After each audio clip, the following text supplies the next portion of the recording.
Okay, so we're going to cap this off, and we're going to end this series with a nice, twist, because I want us to really understand how incredibly awesome an opportunity it is to be talking about Jesus. This is an awesome time. Everyone just say Jesus. One more time, say Jesus. And I get to be able to be the one to be able to cap it off, which is an awesome opportunity. Man, Pastor Dave, you saw how nice that was? That's so nice. Actually, that's probably way hot there, dude, because it's been crazy hot here. So it's probably crazy hot there. But listen, I'm going to talk to you about the book of John. I'm going to talk to you about the book of John because we've been reading the book of John, but I don't know if you've noticed this. Every single story that we have brought up this entire series, we haven't really told anybody. Every single story brought up this entire series has been from the book of what? John. It's been from the book of John. We're trying to keep it a secret. Just throw it in there. Because I wanted to end tonight, and I wanted to talk about this guy named John. Okay, turn to your neighbor and say, what's your name? See, there are 4 Gospels in the Bible. If you open up a Bible, you can look, you can see that there are 4 Gospels. We got Matthew, we got Mark, we got Lukey, and we got John, okay? So Matthew, Mark, and Luke, and John. Now, I'm going to give you a little bit of a theology lesson, okay, if you do not know this, okay? There are the first 3 Gospels, Matthew, Mark, and Luke. Now, those are special Gospels, but they're not John. See, John is a different, and it's kind of its own thing. It's kind of like you get the 3 friends, Matthew, Mark, and Luke. Because if you read in Matthew, Mark, and Luke, they're called synoptic Gospels, okay? Synoptic means similar, which means that if you read a passage in Luke, and then you go to Mark or Matthew, you might see something that's kind of similar. Or if you look, sometimes you can see chronologically when you order Matthew, Mark, and Luke together, they kind of fit. It's almost as if you're taking a test, Matthew, Mark, and Luke are taking a test and plagiarizing off each other, you know what I'm saying? That's kind of how it was. But it was allowed because it was the Word of God. But a lot of the stories and a lot of the verbiage that they use, a lot of it was very similar. But you look at John, okay? You read John compared to Matthew, Mark, and Luke, and it's the guy was just I'm over here, guys, taking the test by myself. I don't know. It's all true, but it's so vastly different than the other Gospels. And so they call the first 3 Gospels, Matthew, Mark, and Luke, they call them synoptic Gospels. And then we have John. See, John, he was vastly, vastly different. And we've been reading this book of John in our devotional. Why? We've been reading this book of John because it is the most interesting viewpoint of who Jesus was. So if you read in Matthew, Mark, and Luke, and you start to read about Jesus, you see this picture of Jesus. You begin to understand his character. You begin to see him.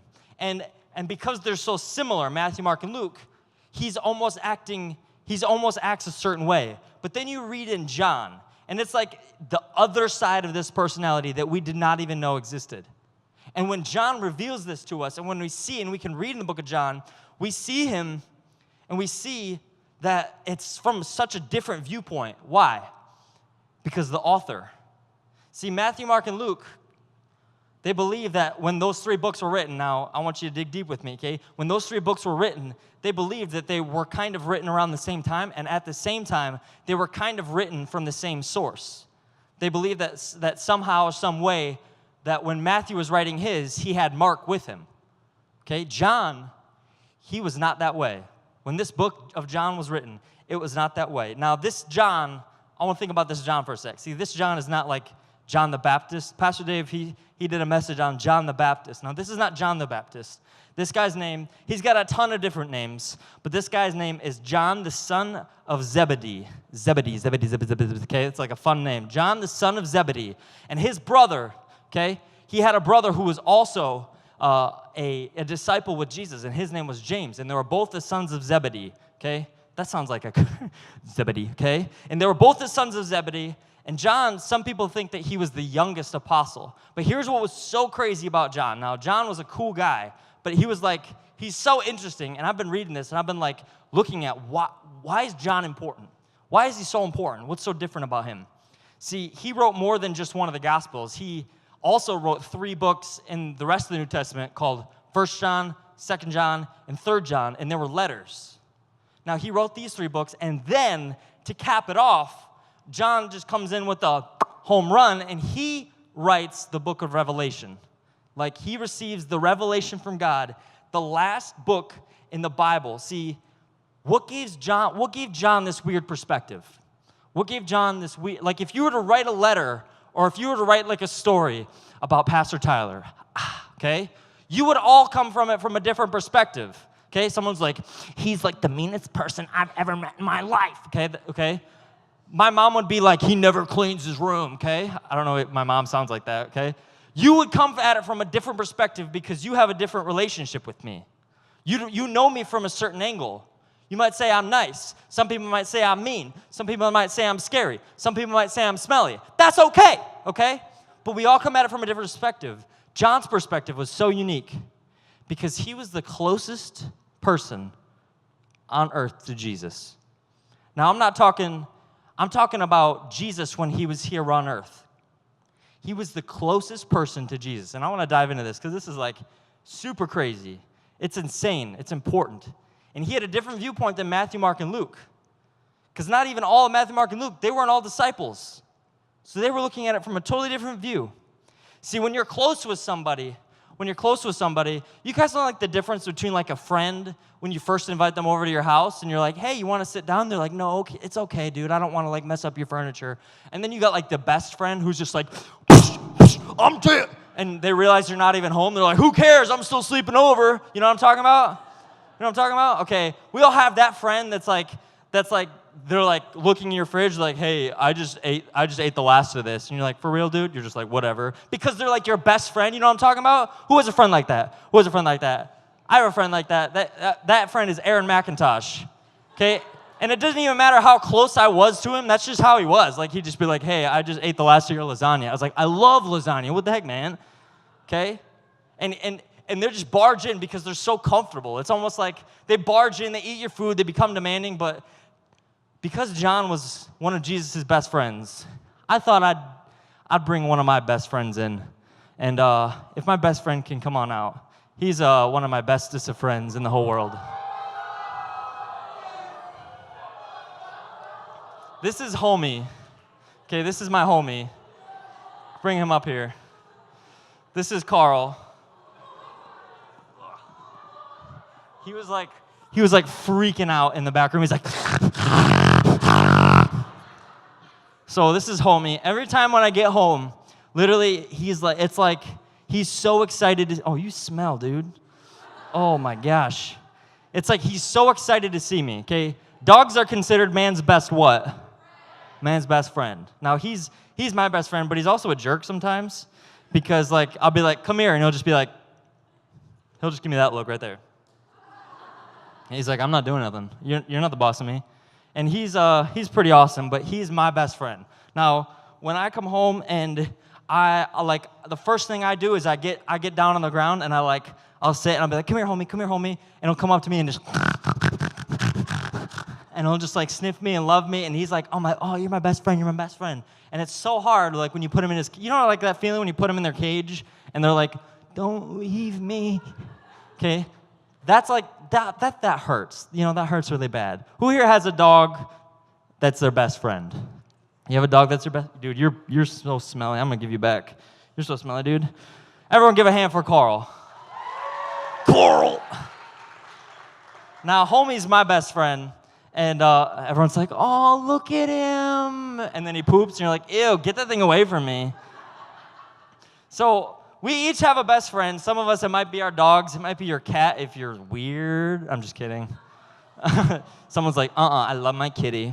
Okay, Melissa. And so we all, like, we all have different views of what a best friend is. Okay, some of you might be best friends with your dog.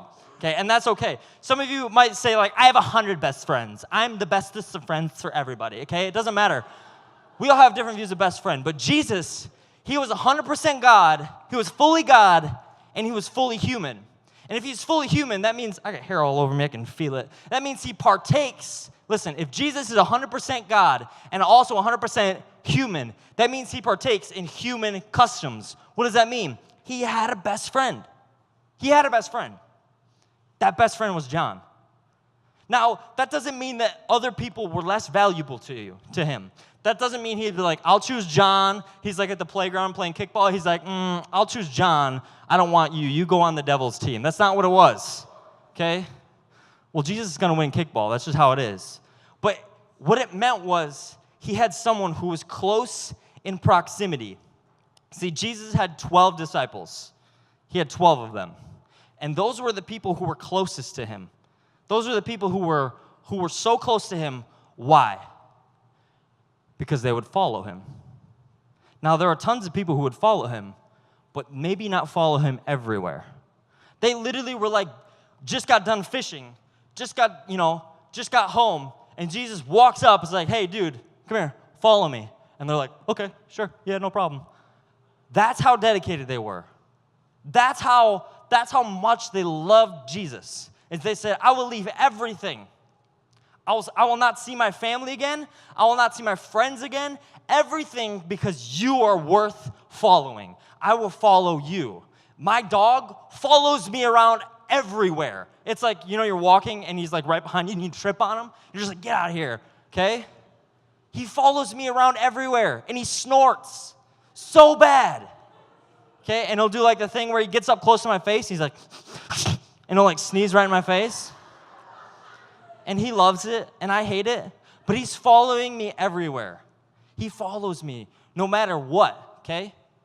That's how much of a friend he is.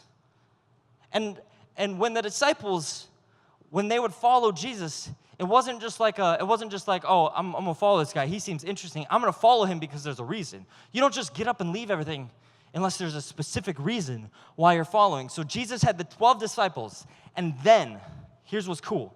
Within the 12 disciples, there was 3. There was 3 who would follow him even more. Those 3 are Peter, James, and John. Now, how do we know this? We know this because we see so many instances where God says, or where Jesus is walking, or Jesus is doing something, or Jesus is healing, and who is with him? Not the rest of the disciples. Who is with him? Peter, James, and John. Those 3. So we got the 12, then we got the 3, then we got the 1. John. See, John is called the disciple whom Jesus loved in John 13:23. One of them, the disciple who Jesus loved, was reclining next to him. John was the beloved disciple. He was the beloved disciple. Now that seems crazy. He was close to Jesus in so many moments. It went 12 disciples. Okay, first it went like 300 people who would follow him around. And then it went 12 people who would go even farther. And then it went 3 people who would just push through. And then it was 1 person who said, I'm going to literally be glued to your side, Jesus. Okay? The only time you're allowed out of my sight is when you go to the bathroom. That's it. Because I want to follow you so badly, it doesn't matter. So let's look at some instances.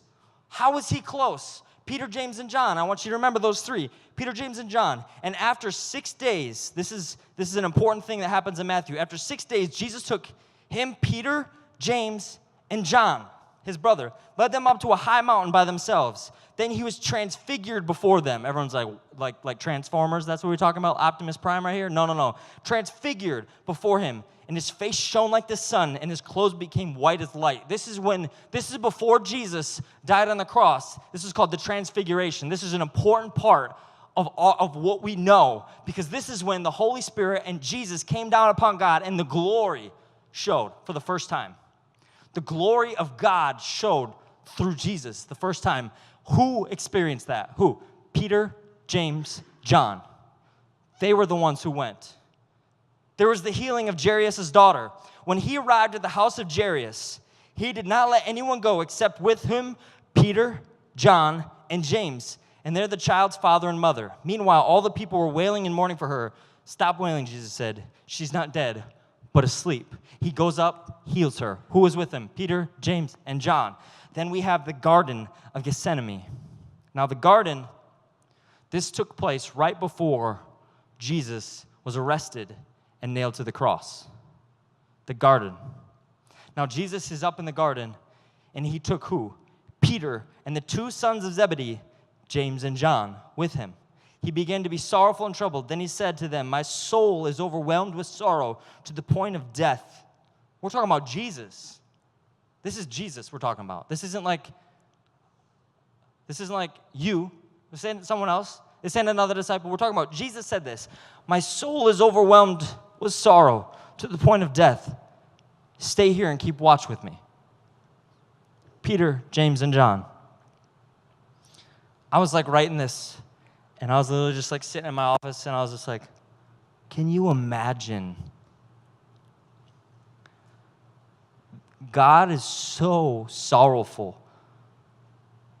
Jesus was so sorrowful. This is what's crazy. Here's what's crazy. He brought people to help him, to help ease his sorrow. What? He doesn't need us. But here he said, I need my friends. I need these people who are close to me right now. My soul is so sorrowful to the point where I feel like I'm going to die.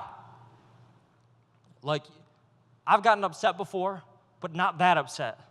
I've gotten like, you get so upset like you feel weak or you're like, you can't stand up. I've gotten to that point, but I've never gotten upset to the point where I feel like I'm going to die. But Jesus was there in the garden, and he said, guys, I need your help. I feel so sorrowful. Can you imagine being in that moment? Like, it's mind-blowing. It's mind-blowing to be there. I want to do that. Obviously, I don't want to experience Jesus in that state, but how do I be that for him? Now, we read these passages, and honestly, the first thing I thought was like, I read it, and it says, then Jesus took Peter, James, and John, right? He took them, which means that we see this image of Jesus going, okay, I'm looking at my 12 disciples, and I want you, and you, because I like you better, and I don't like you guys. Come on, guys, let's go. And at first, I was like, that's unfair. That's unfair. How come he didn't take the other disciples? It's almost like he chose favorites. And you've been there. Not maybe when you're reading this passage, but you've been there when you look at someone who has it all together, and you're like, that's not fair. Why are they like that? Why does God give them the opportunities? Why does God do that for them? That's not fair. How come I can't be that person? Man, I want to be a speaker. How come I can't be up on the stage? Man, I want to do that. How come I can't do that? And it's this secret pride that just swells up inside of us because we're constantly comparing. This is what we do. Oh, this is good, this is good, this is good. I compare my proximity to Jesus to other people instead of Jesus. That doesn't make any sense. I look at him and I go, why is he so close to God? Instead of going, why am I not close to you? And I compare how close I am with Jesus based upon how close other people are on Jesus. It's like taking a test and getting a bell curve, okay? It doesn't make sense. It's like, oh, we curved up your grade. That's not how it works. That's not how the kingdom of God works. It doesn't go, well, God's like, well, Josh, you can get into heaven because Mike was good. That makes sense. Or Mike was close to me, so Josh, I can let you in. That's not how it works. He doesn't want you to compare your relationship with him to his relationship with someone else. That doesn't make any sense. But we still look. That's what we're looking. We're looking horizontally when we see his relationship, her relationship with Jesus. Man, they're worshiping really good. Man, they know how to sing. Or, hey, God, you really gave them a gift of preaching. Why didn't you do that? And we're constantly comparing horizontally instead of comparing vertically.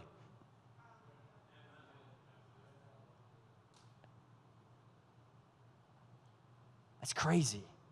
That's insane. And you know what? The disciples weren't above that. See, why did John, Peter, and James get these opportunities?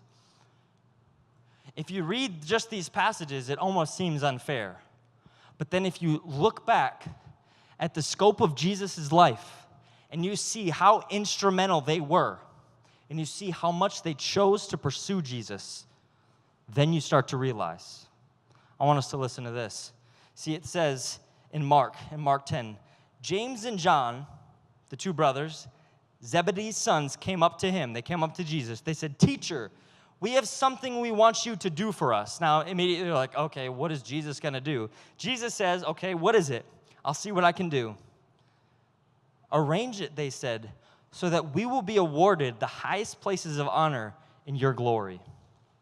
one of us at your right, and one of us at your left. Now I want to pause. That sounds like mad, pompous, and prideful.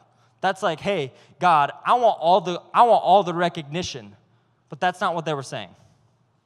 And we're going to read further. Jesus said, you have no idea what you're asking. Bruh, you don't know what that means.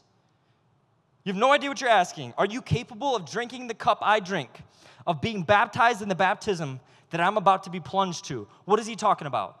He's saying, are you able to handle what I can handle? No, because he was about to go to the cross. He was about to die for them. He said, are you able to handle what I can handle and what I'm about to be plunged to? They're like, sure, why not?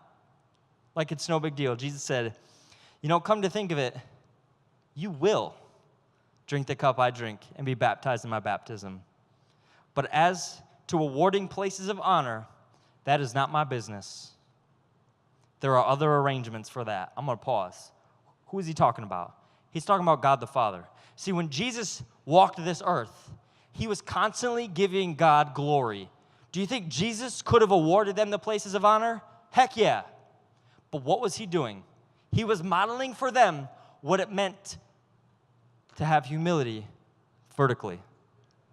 He was saying, you know what? I'm letting him award these for you. I'm not even going to touch it. I'm letting the Father do it. I'm not going to touch it. Now here's what's crazy. When the other 10 disciples heard this conversation, they lost their tempers. What were they doing? They were comparing horizontally and saying, why are they getting these things?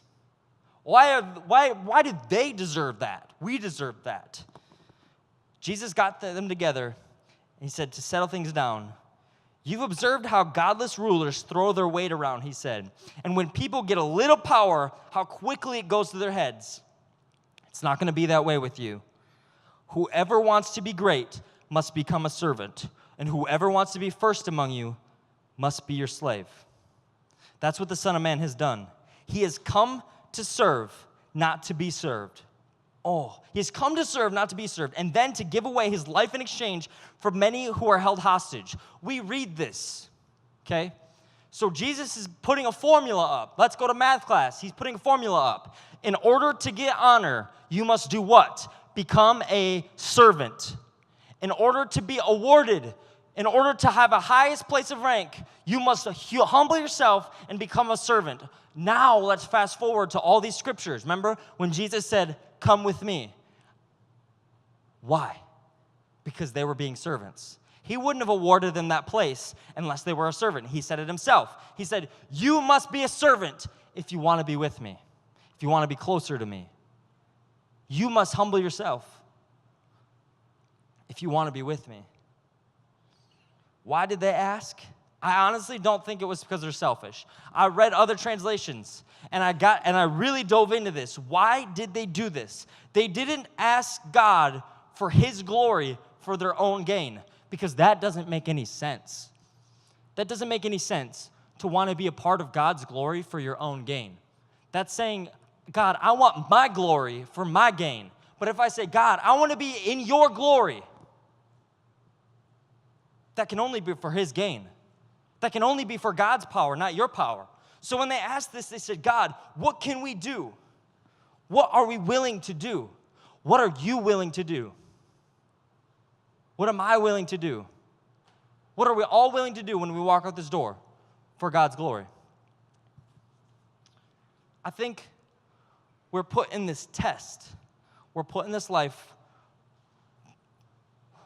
for trial and testing and pain and purpose and moments of weakness. We're put in this life for this roller coaster ride we call life. But God is asking one simple question: how close do you want to be to me? And this blew me away, because I always knew God was close, but I didn't realize how close I can become. It's like microscopic. It's like to a point where I can get so close to him that I don't even feel like I'm me anymore. And that's the best place to be. That sounds crazy. Why is it the best place to be? Because am I fighting my flesh? No. Although flesh will always be a battle. although the devil will always try and steal and kill and destroy, although there's always a battle raging, I'm fighting on this side of the war because I believe that my God is better. And I believe that my God has the victory. And I believe that my God has a place for me, and I will never have a place on that other side. I'll never have a place on the other side. Because the moment I compare myself with other people's relationship with Jesus, I'm placing myself on that other side. And we're all guilty. We've all been those 10 other disciples who say, why do they get that? And Jesus is saying, why didn't you ask me? You could have had that. You could just ask me. I'm right here. Ask me what to do. Ask me how to humble yourself. Keep going. Guess what? You can ask him. Everyone's like, oh man, how do I do that? Or I'm like this. How do I be this person? How come this person gets all the things? Guess what? There are always going to be unequal things that happen in life. That's always what's going to happen. There will always be inequities. And an awesome guy, Tom Trask, he visited our church, and he said there was always going to be problems. There's always going to be inequities. Things aren't always going to be equal. You know what? Things are not going to be fair all the time. That's just how it works. Okay, there are people who are born rich. There are people who are born poor. There are people who are born strong. There are people who are born weak. There's always going to be unfairness, but there's never an unfairness on how close you want to get to God. He's got his arms wide open. He's saying, I'm right here. I'm right here. So the question isn't how unfair is it that someone else is closer? The question is, how close are you? See, Carl, he's my dog. He loves me. I give him food. I'm pretty sure that's the only reason why he loves me. But I'm fine with it. He loves me. And he'll come to me and he'll jump around and he'll freak out when I get home. He'll be panting, and it takes him like 10 minutes to cool down because he's always like, because he can't breathe. But when someone else walks in the door and he gets excited too, I'm not like, Carl, man, what's going on? I thought you were my best friend. You've been hanging out with this guy, huh? He will follow me anywhere. And a lot of us, this is what we do. Here's what's funny. We treat God like he's the dog. And here's why. When we say, that's unfair, how come they get that? This is what we're doing. We're going, come here, God. Come here. I'm not moving. Come here, God. Come here. How come you're going over there? Come here, God. Come here. And God's like, that's not how it works. Why would it work that way? See, James 4:8 says, come near to God. Ooh, come near to God, and he will come near to you. Okay, let's pause for a sec. Come near to God, first and foremost, who's coming near to God? You, not him. He's not saying, I will come near to you, then you come near to me. He says, come near to me, and I'll be right here. Now, when we see this, it's almost like as if God's far away, because he says, come near to me, and I will come near to you. But let me tell you this. He's saying, I am already here. We don't need God to move close to us because he's already here. But he's waiting for us to move close to him. Dude, we don't need God to be, we're not like, come here, God. Come here. I'm not going to move. I'm going to stay in my sin. I'm going to stay in my circumstances. You know what? I'm going to stay and wallow in what I have. But I want you to come here. And we get angry. It's like when your dog's not coming. You're like, come here. God, come here. How come you don't listen to me? Huh? How come you go to that person and that person and that person? And how come this person gets this? And how come they get to do that? And we get angry. We're like, come here. And God's like, you come here. I'm God. I made you. You come here. Because I'm not moving. You know what? I'm not moving, but guess what? I've never moved. I've been here this whole time. The word says, here I am. I stand at the door and knock. It doesn't say, I've been out in my car waiting, and when you, no, I'm right here, standing, knocking. I've been doing this for a long time, and if anyone hears my voice and opens the door, I will come in and eat with that person, and they will be with me. Listen, I've been right here. I'm not moving this whole time. I haven't moved. I've literally been standing here since the moment I thought of you. I've been waiting. Come here. I'm right here. But we're like, no, God, come here. Come here. That's not how it works. I'm right here. He is unchanging. He does not move. He's never moved. He's always been here for you. He's always had his arms open. He's always been with you every single waking moment. And when you feel like he's so far away, he's just saying, I'm right here. Come here. I'm right here. Come here. He's the same yesterday, today, and forever. Because it's us that waver. Roller coaster. And if you say you haven't lived a roller coaster life, you're lying. Because listen, I've lived a roller coaster life where I'm like, oh, I feel this way, and then, oh, I feel this way, or oh, I'm mad now, huh? Or I'm so sad, I'm so depressed, or whatever, I'm anxious, or whatever. We're the roller coasters. So why would God come? Why would we say, God, come here? He's like, I'm the only one who's actually solid here. I'm the only one who hasn't changed. I'm the one who's been the same, so you come here, and I can hold you, and I can keep you steady when you're rocking around. My dog, when you pick him up, he's like freaking out. Who's the steady one? Me. I'm holding him. I'm calming him down. Shh, I'm right here. I'm right here. I'm right here. Who's the steady one? Now, here's a testament to why John said, I'm coming to you, God. John's like, God, Jesus, I am coming to you. Here's why. Listen. The disciples, they were just as wavering as we were. They were just as wavering as we were. See, they all promised. They said, Jesus, I'm going to be there to the end. You don't have to worry. We're going to be here. We're like pals. And Jesus knew. He's like, that's not what's happening. That's not what's going to go down. And when Jesus was arrested in the garden, they all fled. All the disciples just left. His best friends, the 12, left. Guess what? Even 2 out of the 3 left.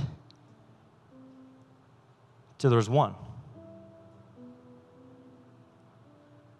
Near the cross of Jesus stood his mother's sister, Mary, the wife of Clopas, and Mary Magdalene. When Jesus saw his mother there and the disciple whom he loved, John. John was there when no one else would be there. Jesus said, come near to me. John said, okay, I'm coming. I'm right here. I know I live a roller coaster life, but you're on the cross right now, and I still believe in you. And he said, I'm coming. And this is how much it meant to Jesus. He saw the disciple whom he loved standing nearby, and he said to her, his woman, here is your son. He's talking to his mom. Jesus is talking to Mary. He said, Mom, you're going to lose me. And I know how it feels for a mother to lose a son. So here's your son. Because I'm leaving. She didn't know he's only gone for 3 days, but I'm leaving. And eventually I'm going to leave and be with my Father. So here's your son. And to the disciple, here is your mother. From that time on, the disciple took her into his home. John was the one who was at the cross. He was the only disciple out of the 12 disciples who went the distance. He was the only one who said, I want to be close even when it feels so hopeless. Because that's what we do. We go, God, it feels so hopeless. Come here. Come here, God. It feels so hopeless. Come here. Why aren't you coming here? Instead of, I'm coming to you, Jesus. It feels so hopeless. All the other disciples, they fled. They left. Peter betrayed Jesus 3 times. He said, I don't even know Jesus. But there was one who was at the cross and said, it feels so hopeless. I feel like what I've done is just worthless. Like we've all felt. And Jesus said, it's okay. Take care of my mom. She needs help right now. She's not going to be well. This is hurting her so much. I love you. Come close to me. I've been here this whole time. John knew Jesus better because he was willing to draw into Jesus' arms when he was outstretched on the cross. And the same posture when Jesus has his arms outstretched to you and he's saying, come here, come here. John and you have that same opportunity. It's not that God gives one. God doesn't show favorites. It even says it in the Word. It says God does not show favoritism. He was blessed with opportunities only because he was willing to go the extra mile. He was only given because he was willing to humble himself. And instead of saying, God, come here. I'm right here. Why don't you come here? I've been here this whole time.